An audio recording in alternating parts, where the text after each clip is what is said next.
This is a sonification for the ionized hydrogen region in nebula, the Pelican Nebula, also called IC5070. The image is made up of 4 different surveys assigned to different colors, including visible, infrared, and radio surveys. The data assigned blue color is visible blue band from the second Digitized Sky Survey DSS2 produced by the Space Telescope Science Institute.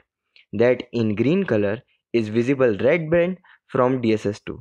That in yellow color is 22 micron wavelength infrared survey from the Widefield Infrared Survey Explorer WISE, and that in red color is 2 meter wavelength 150 MHz frequency data taken by Giant Meterwave Radio Telescope GMRT. The sonification includes assigning sounds of different frequencies to different surveys. The blue data was assigned the highest sound frequency of 5000 Hz, red data of 3000 Hz, infrared data of 1000 Hz, and that of 150 Hz to radio data.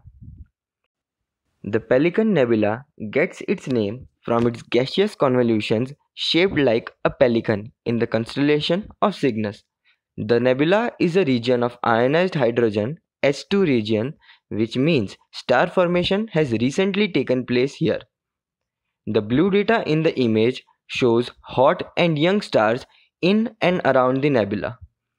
The red data in green color shows a few middle-aged stars like our Sun and some regions of ionized hydrogen, since ionized hydrogen emission line H alpha lies in the same wavelength range of red.